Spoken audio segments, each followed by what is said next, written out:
In questo singolare video voglio esplorare con te il potenziale straordinario delle parole, quelle stesse parole capaci di trasformare ogni cellula del nostro corpo. È il momento di dialogare con le tue cellule, di indirizzarle e liberare il potenziale incredibile che risiede in te. Ora voglio farti una domanda. Al risveglio ogni mattina, qual è il nostro primo pensiero? I problemi. Ma ecco un segreto. Questi problemi non sono altro che circuiti e ricordi memorizzati nel cervello, ciascuno legato a persone, momenti e luoghi specifici. E sai cosa? Se il cervello funziona come un archivio del passato, appena iniziamo la giornata siamo già immersi nei pensieri di ciò che è accaduto prima. Ogni ricordo evoca un'emozione, frutto delle nostre esperienze passate. Così, ricordando, ci ritroviamo all'improvviso a provare tristezza, dolore, infelicità, e il nostro umore si radica profondamente nel passato fin dal primo momento della giornata. Ecco l'astuzia. Il passato familiare si trasformerà prima o poi in un futuro prevedibile. Cosa accade quindi? Il passo successivo per la maggior parte delle persone è prendere il cellulare per controllare WhatsApp, i messaggi di testo, le email, Facebook e continuare con la solita routine. Si ripetono gli stessi gesti, si fanno le stesse cose, si incontrano le stesse persone e si premono gli stessi pulsanti emozionali ogni giorno. Tutto ciò diventa un programma, una routine che ci sottrae la libertà di scelta.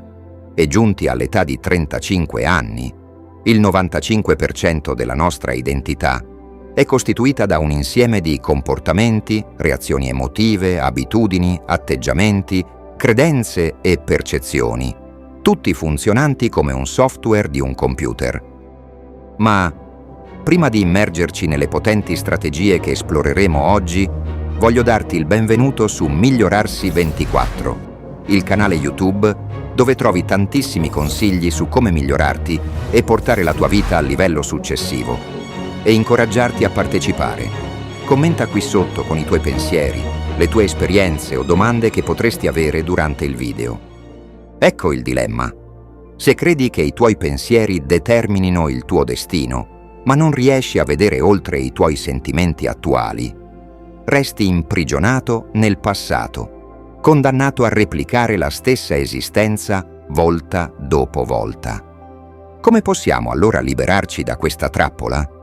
È necessario superare la mente analitica, quella barriera che divide la coscienza dal subconscio. E qui la meditazione diventa fondamentale. Con la pratica possiamo alterare le nostre onde cerebrali, rallentarle e innescare un meccanismo di trasformazione autentica. Purtroppo, la maggior parte delle persone attende di trovarsi di fronte a una crisi o a un trauma prima di decidere di cambiare. Ma perché attendere? È possibile imparare e trasformarsi sia nel dolore e nella sofferenza, sia nella gioia e nell'ispirazione. Molte persone passano il 70% della loro vita semplicemente cercando di sopravvivere. Lo stress preconfigura sempre il peggio, condizionando i loro corpi a una costante paura. Il corpo, abituato a reagire a queste emozioni, utilizza i problemi per confermare i propri limiti, pur di provare qualcosa. Di conseguenza, quando si presenta l'opportunità di cambiare, il corpo si oppone, avendo appreso a preferire il noto, per quanto negativo, all'incertezza del nuovo. Affrontare l'ignoto spaventa, e molte persone opterebbero per il rimorso e la sofferenza, elementi prevedibili, piuttosto che per l'incertezza. Ma ecco il momento cruciale. Non devi attendere che eventi esterni ti spingano a cambiare. Hai la possibilità di trasformare proattivamente la tua mente e, di conseguenza, la tua vita. Si tratta di reinventarsi partendo dall'ignoto, senza lasciare che siano le circostanze a definire la tua realtà. Immergiamoci nel potente processo di riprogrammazione del cervello, un percorso semplice ma profondo, che può plasmare la vita che hai sempre desiderato. Inizia questo cammino trasformativo, distaccandoti dal trambusto e dal caos della tua vita quotidiana. È il momento di spegnere le distrazioni, come il cellulare, la televisione e il computer. Trova un luogo tranquillo, siediti e chiudi gli occhi. Dedica un attimo per centrarti con alcuni respiri profondi. In questo momento, libero dai rumori esterni, potrai scoprire il tuo sé più creativo. Ora, rifletti su un paio di domande essenziali che possono guidarti verso il cambiamento che desideri. Sei in grado di definirti attraverso una visione futura piuttosto che attraverso i ricordi del passato? Cosa desideri veramente nella tua vita? Queste domande non servono solo a riflettere, ma agiscono come catalizzatori per una trasformazione.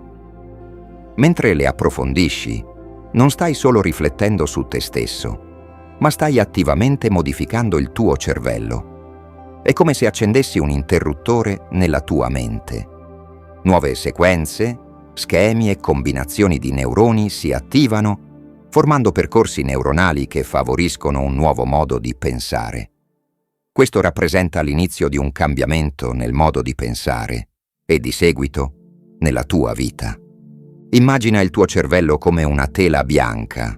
Disconnettendoti dal rumore e dal caos esterni, ti offri l'opportunità di dipingere nuovi pensieri positivi su di essa. Mentre respiri profondamente, visualizza la tua mente come una tela che si riempie di colori vivaci e forme che rappresentano le nuove prospettive e possibilità che stai creando. Successivamente, decidi quali emozioni desideri provare nel creare il tuo futuro. Insegna al tuo corpo, a livello emotivo, come sentirsi in quel futuro e rimani in quello stato fino a quando non cominci a provare quelle emozioni. Questa fase è fondamentale, perché la parte più difficile è fare in modo che il tuo corpo impari emotivamente a sentire il futuro prima che esso diventi realtà. Ora approfondiamo l'incredibile processo di provare il tuo futuro. Può sembrare un po' come sognare ad occhi aperti, ma credimi, è uno strumento potente che può rimodellare tutta la tua vita. Chiudi gli occhi, prenditi un momento e immagina te stesso, non una versione qualsiasi, ma la persona che aspiri a essere. Quando riapri gli occhi, immagina vividamente le azioni che intraprenderai, le decisioni che prenderai e i passi che seguirai. È come creare un film mentale del tuo futuro. Ecco la parte affascinante. Quando sei in questo stato di visualizzazione, il tuo cervello fa qualcosa di straordinario. Non sa la differenza tra ciò che stai immaginando e ciò che stai vivendo nel mondo tridimensionale che ti circonda. È come se stessi già vivendo quella realtà futura. Questo non è solo un'illusione. È un atto deliberato di programmare il tuo cervello, molto simile all'installazione di un software su un computer. Più provi, più plasmi il tuo cervello, in modo che sembri che l'evento che stai immaginando sia già accaduto. È come trasformare il tuo cervello da un vecchio giradischi intrappolato nel passato a un GPS di ultima generazione che ti guida verso il futuro. Pensa al tuo futuro come se stessi trasformando l'hardware del tuo cervello in un software. Letteralmente stai riconnettendoti. Ecco la parte entusiasmante. Man mano che continui questo esercizio mentale, potresti trovarti naturalmente a iniziare a comportarti come la persona che immagini. È come imparare una routine di ballo. Più pratichi i passi nella tua mente, più fluida e naturale diventa quando arrivi sulla pista da ballo. Il tuo cervello si sta abituando all'idea che questo futuro che immagini non è solo un sogno lontano, ma una realtà tangibile. Ora parliamo di pensieri e comportamenti. Decidi quali pensieri vuoi nel tuo futuro. Scrivili. Pensieri come «non posso», «è troppo difficile», «non cambierò mai», devono sparire. Sii consapevole dei tuoi comportamenti. Ti lamenti? Incolpi? Trovi scuse? Rompi queste abitudini e inizia a comportarti in allineamento con la persona che vuoi essere. Infine decidi consapevolmente quali emozioni non appartengono più al tuo futuro. Se vuoi la ricchezza, non puoi accettare la scarsità. Se vuoi la salute, non puoi nutrire insicurezza o paura. Inizia a condizionare il tuo corpo a una nuova mente. Se lo fai, stai plasmando la tua personalità e la tua personalità crea la tua realtà personale. Cambia una qualsiasi di queste cose, come pensi, come agisci, come ti senti, e cambierai la tua vita. Misura gli effetti di essere la causa nella tua vita. Quindi è ora di prendere il controllo delle parole che ti dici, dei pensieri che hai e delle emozioni che senti. Fai quella conversazione con le tue cellule. Hai il potere di trasformare ogni cellula del tuo corpo cambiando la tua mente. Il modo migliore per predire il tuo futuro è crearlo, non a partire da ciò che è conosciuto, ma dall'ignoto. Siamo collegati per creare. Non è qualcosa che devi cercare di fare. Devi solo andare oltre la memoria del tuo passato e tutte le associazioni per creare un nuovo futuro. In teoria sembra molto facile, ma tutti lo hanno fatto almeno una volta nella vita. Quando ti viene in mente un'idea folle e pensi a come sarebbe essere felice, come sarebbe essere innamorato, come sarebbe essere ricco, qualsiasi cosa sia, e all'improvviso fai quella domanda e accendi il centro creativo nel tuo cervello. Si accende e ora il lobo frontale è il capo, l'amministratore delegato, il leader della sinfonia. Il lobo frontale, come un dirigente, ha connessioni con tutte le altre parti del cervello. Ora, quando fai quella domanda, devi risponderla guardando il paesaggio e vedendo che tipo di materie prime hai. Hai solo poche cose: le conoscenze che hai acquisito e le esperienze che hai vissuto. Quindi inizi a convocare diverse reti di neuroni e cominci a unirle senza sforzo, ottenendo una visione nella tua mente. Questo si chiama intenzione. E se ti appassiona, inizi a provare le emozioni di quando accade. Ora stai dando al tuo corpo quell'impulso energetico. Tutti hanno avuto quel momento in cui hanno detto che nessuno può dissuaderli dal farlo. Nessuna persona, nessuna esperienza può deviare il tuo obiettivo. Quindi, cosa succede dopo? Inizi a scrivere, annotando tutte le scelte che devi fare, tutte le cose che devi fare, tutti gli obiettivi e le esperienze che desideri nel tuo futuro. E ogni volta che scrivi uno di quegli obiettivi o esperienze, inizi a sentire più di quelle emozioni. In pratica, stai costruendo sempre più il tuo futuro. Ora una persona che fa qualcosa di veramente sorprendente inizia ad apprendere più informazioni. Vuoi essere ricco? Studia le persone ricche. Vuoi essere sano? Studia le persone sane. Man mano che acquisisci più conoscenze, aggiungi più trame al tappeto tridimensionale e ottieni più materie prime per sognare in nuovi modi. Ora questa è la parte più importante. Prendi un foglio di carta e scrivi quali pensieri devi smettere di pensare. Pensieri come non posso, inizierò domani, è troppo difficile, non ne ho voglia, ho mal di testa, devo dormire, sono stanco. Elenca quei pensieri e diventa così consapevole di essi che non lascerai mai che uno ti sfugga dalla coscienza senza che tu lo controlli. Posso dire qualcosa su questo. Uno dei poteri di scrivere quei pensieri è eliminarli completamente e indebolire la loro influenza su di te. Si riducono quando li scrivi, perdono il loro potere su di te. Prendere il controllo di essi scrivendoli è estremamente potente. L'esercizio di scrivere quei pensieri, da un punto di vista neuroscientifico, è trasformativo. Si chiama metacognizione, perché nel momento in cui puoi osservare i tuoi pensieri e diventarne consapevole, non sei più il programma.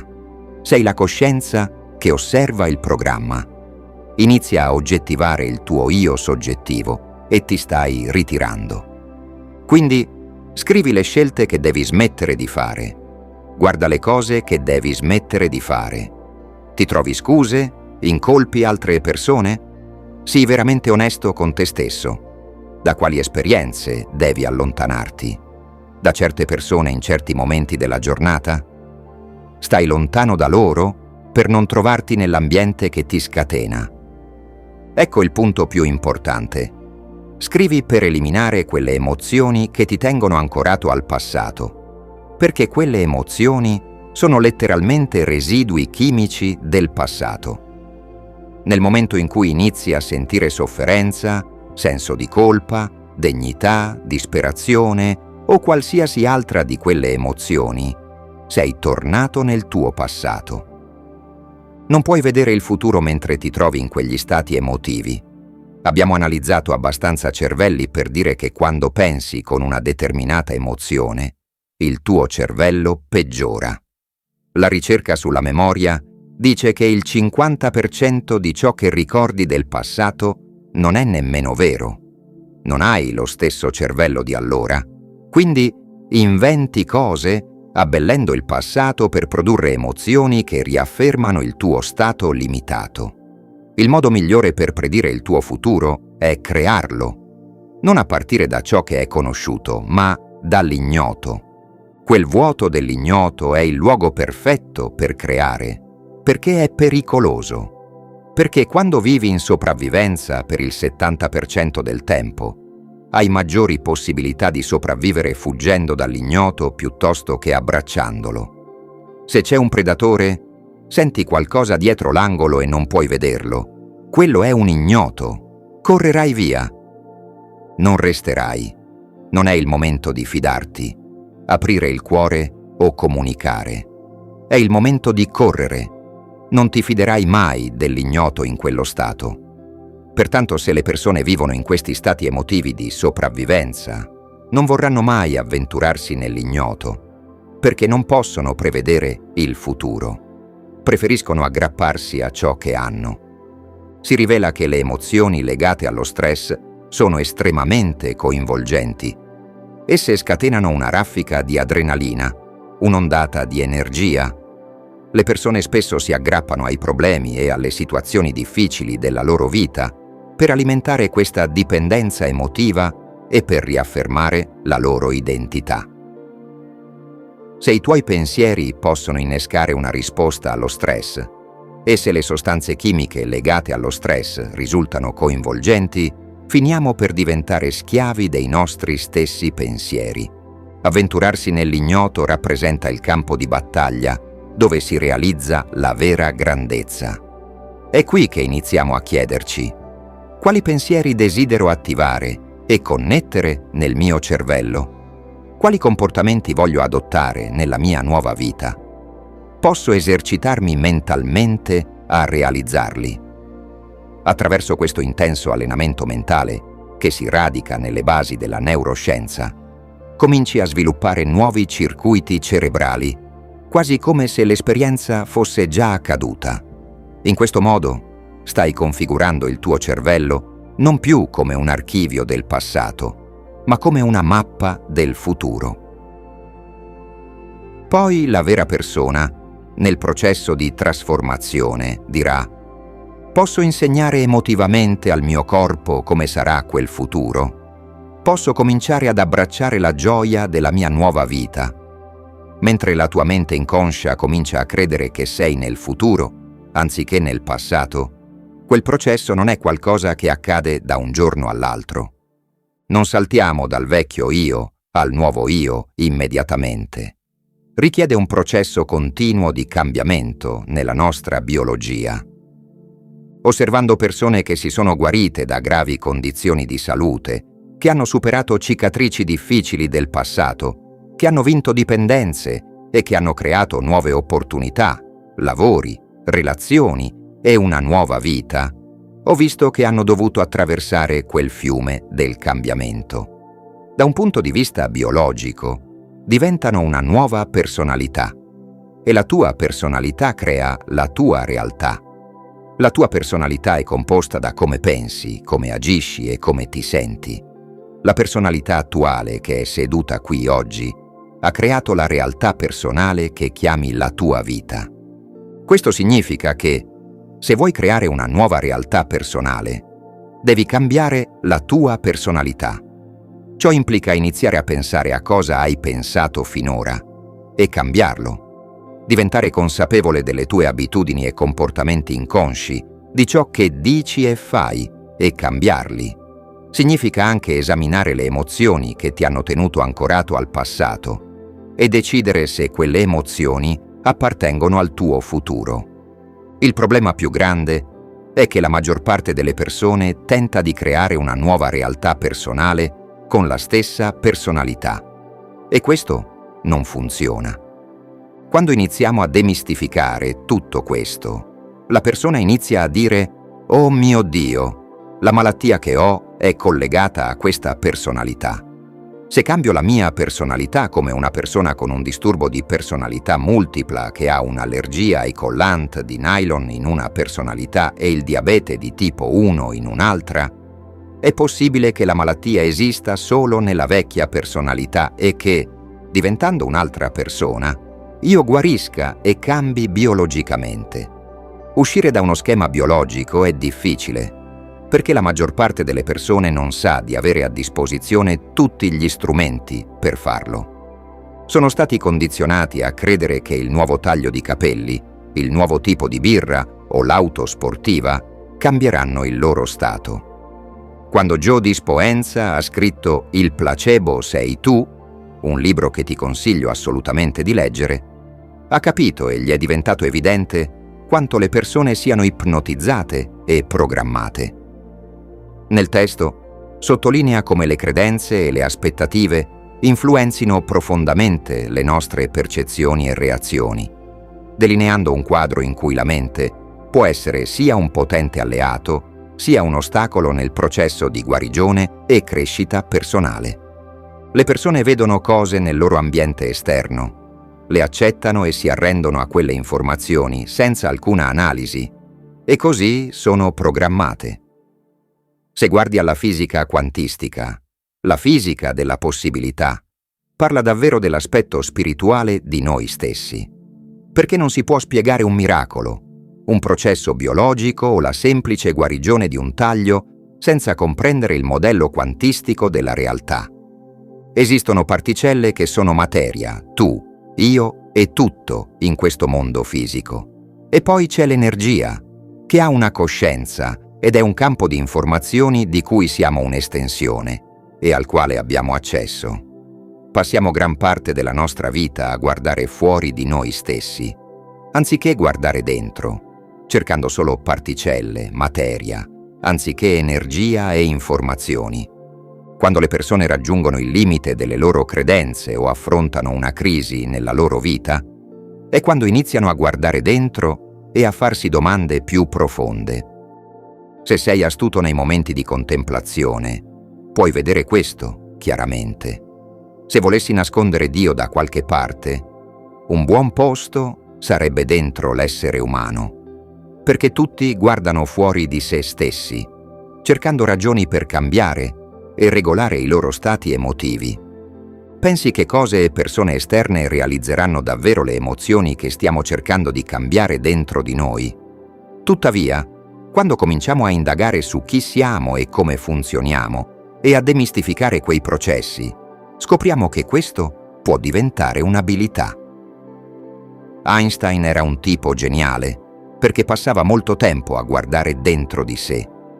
A 12 anni si pose una semplice domanda: se vado in bicicletta alla velocità della luce e accendo il faro, continuerà ad essere acceso?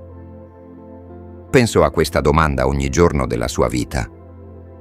Da bambino usciva con una barca in un lago, si sdraiava sulla schiena e guardava il cielo, riflettendo su questa questione. Stava costruendo modelli di comprensione, lavorando come meglio poteva per calcolare come luce ed energia si relazionassero. Lo fece per 10 anni. Era ossessionato dal concetto. Infine, mentre lavorava come impiegato di terza categoria in un ufficio brevetti svizzero, vide un uomo riparare il tetto dall'altra parte della strada. In quel momento ebbe una visione incredibile e capì come luce ed energia si relazionano. La sua visione era così astratta e dimensionale che dovette tornare a scuola per imparare la matematica e poter spiegare ciò che vide.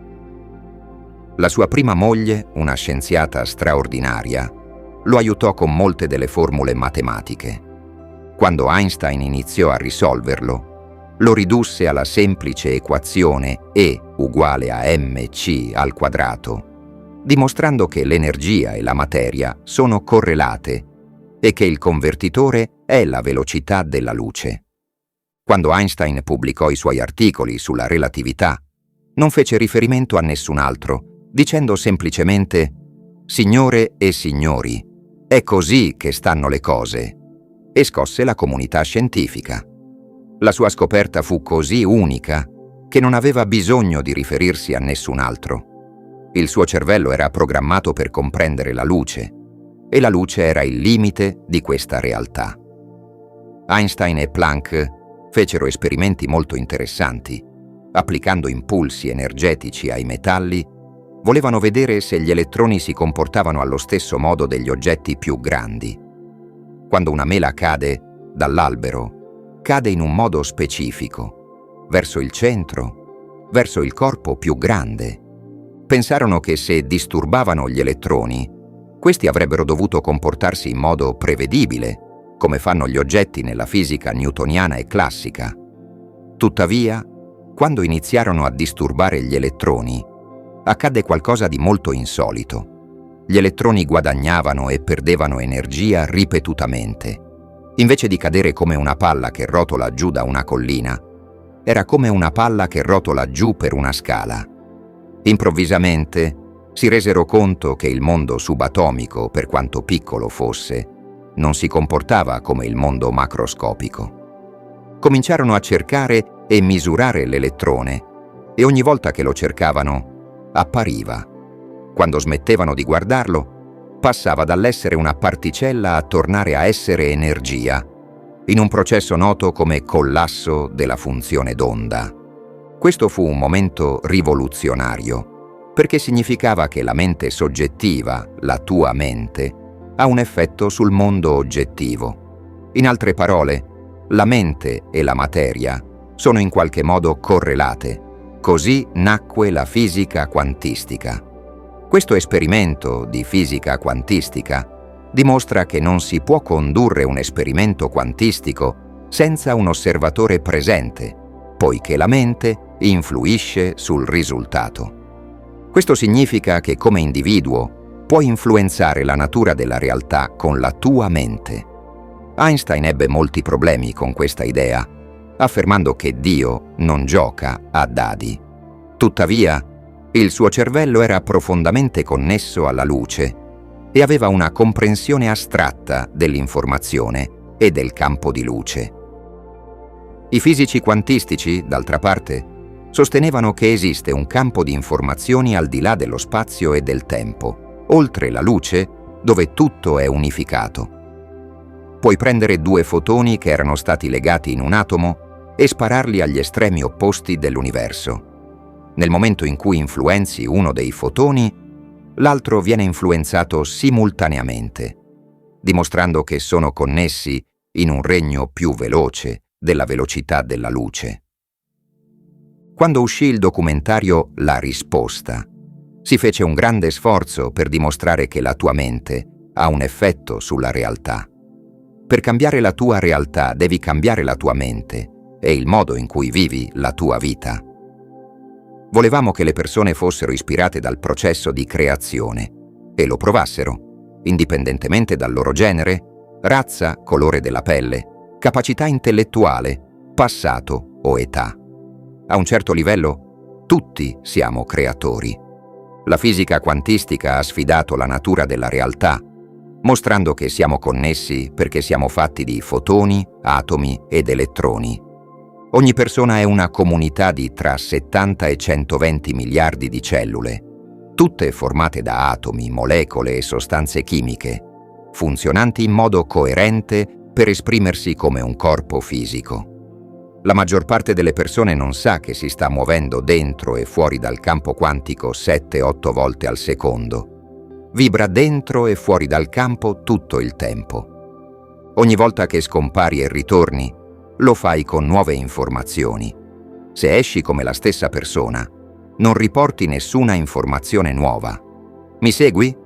Se riesci a cominciare a osservare una visione che rappresenta un futuro, e puoi restare fermo su quella visione, vedendola chiaramente nella tua mente ogni giorno, allora capirai che dove metti la tua attenzione e dove metti la tua energia, staresti investendo la tua energia nel futuro, e l'immagine che vedi potrebbe letteralmente essere il modello per far sì che miliardi e miliardi di atomi si organizzino in schemi di informazione chiamati evento nella tua vita. Ma non basta avere solo un'intenzione chiara, perché le intenzioni chiare hanno poco effetto sulla natura della realtà. La forza che guida e co-crea tutto questo è un'emozione elevata. Quando combini quell'intenzione elevata, è l'emozione elevata che comincia ad amplificare il campo intorno al tuo corpo. In quel momento diventi più energia e meno materia. Se capisci che l'emozione è la chiave del processo creativo, significa che dovresti sentirti completo prima della tua guarigione, che dovresti sentire abbondanza prima della tua ricchezza e che dovresti sentire amore prima della tua nuova relazione. Le stesse scelte portano agli stessi comportamenti. Gli stessi comportamenti creano le stesse esperienze. Le stesse esperienze producono le stesse emozioni. E quelle stesse emozioni tendono a influenzare il modo in cui pensiamo e la nostra biologia, i nostri circuiti neurali, la nostra neurochimica, i nostri ormoni e persino la nostra espressione genetica. Il tutto in funzione di come pensiamo, agiamo e sentiamo. Come pensi, agisci e senti è ciò che si chiama personalità, e la tua personalità crea la tua realtà personale. Quindi ha senso che, se vuoi creare una nuova realtà personale, una nuova vita, devi cambiare la tua personalità. Devi iniziare a pensare a ciò che hai pensato e cambiarlo. Devi diventare consapevole delle tue abitudini e comportamenti inconsci, persino di come parli. Poi devi osservare le emozioni che provi ogni giorno e chiederti: queste emozioni appartengono al mio futuro? Molte persone cercano di creare una nuova vita essendo la stessa persona. Per creare una nuova realtà personale, devi cambiare la tua personalità. Il principio della neuroscienza dice che le cellule nervose che si attivano insieme si connettono, pensando nello stesso modo, prendendo le stesse decisioni, dimostrando le stesse azioni, creando le stesse esperienze, si imprimono le stesse reti neurali negli stessi schemi, tutto per quel sentimento familiare che ti attrae. Se lo fai per 10 anni consecutivi, collegherai il tuo cervello a una firma molto specifica, perché stai attivando e cablando in quel modo. Quella scatola nel cervello che diventa la nostra personalità, diventa la nostra identità. Quando abbiamo 40 anni, per la maggior parte abbiamo fatto qualcosa così tante volte che il corpo ora sa farlo bene quanto la mente, e questo è un'abitudine. Abbiamo questi programmi inconsci di comportamenti, abitudini automatiche, reazioni emotive ridondanti, credenze, percezioni e atteggiamenti che funzionano semplicemente come un programma di computer. Premi invio e si esegue automaticamente. Quindi, quando arriva il momento di cambiare, pensare positivamente non servirà a nulla, perché il tuo corpo è stato per la maggior parte condizionato da un programma del passato. Il pensiero non arriva mai al corpo, perché il corpo è in un programma diverso. Come cominciamo a influenzare il corpo affinché il pensiero funzioni davvero e produca qualche tipo di cambiamento? Pensa a questo. Se hai un pensiero infelice, ti sentirai infelice. Se credi di essere un fallimento, ti sentirai come un fallimento. Una volta che ti senti un fallimento, penserai di essere un fallimento. Le persone rimangono intrappolate in questi cicli di pensare e sentire, sentire e pensare. E quella ridondanza è un processo di condizionamento. Tutto ciò di cui hai bisogno è un'immagine, un quadro o un pensiero e un sentimento, una risposta, stimolo, risposta. Ecco perché le persone tendono a condizionare il loro cervello e il loro corpo al passato. Quindi, quando arriva il momento di cambiare, devi abbandonare quel territorio familiare. Qualsiasi scelta che fai, come dire: «Ehi, adotterò una dieta migliore, mi alzerò presto e farò esercizio, mediterò». Nel momento in cui decidi di fare qualcosa di diverso, preparati perché ti sentirai a disagio. Ci sarà un po' di incertezza. Non sarai in grado di prevedere il prossimo momento. Questo significa che hai lasciato la tua biologia conosciuta e ora stai entrando nell'ignoto. Teoricamente suona fantastico, ma se il corpo è stato condizionato a una sensazione familiare che diventa conosciuta, nel momento in cui lo togli da quella familiarità, vorrà tornare dove si sente a suo agio. Allora il corpo inizia a influenzare la mente. Ecco dove la gente dice: «Voglio iniziare la mia dieta domani». «Oh, perché non inizi a fare esercizio stasera?» In realtà non cambierai mai. Sei troppo stanco, hai mal di testa, non ti senti bene. Questo è il momento in cui le persone si convincono a non farlo. Se rispondono a quel pensiero porta alla stessa scelta, che conduce allo stesso comportamento, che crea la stessa esperienza, che produce lo stesso sentimento, e poi dicono: «Questo fa stare bene». No, è solo familiare. Allora, per passare da uno stato mentale e corporeo a un altro stato mentale e corporeo, devi attraversare un fiume. La parte più difficile del cambiamento è non prendere la stessa decisione del giorno prima. Una volta che le persone capiscono che si sentiranno a disagio, la domanda è: che pensieri vuoi avere? Quali comportamenti dimostrerai in un giorno? L'atto di chiudere gli occhi e provare chi sarai quando li aprirai è l'inizio per l'hardware neurologico nel tuo cervello. Così sembra che tu lo abbia già fatto. Siamo arrivati alla fine di questo video. Spero ti sia piaciuto. Magari metti un like e un commento per farmelo sapere. In descrizione ti lascio altri interessanti approfondimenti su questo argomento. Non dimenticare di condividerlo con i tuoi amici e a iscriverti al nostro canale per non perderti nessuno dei nostri contenuti. Al prossimo video! E ricorda che sei tu il capitano che decide la rotta della tua vita.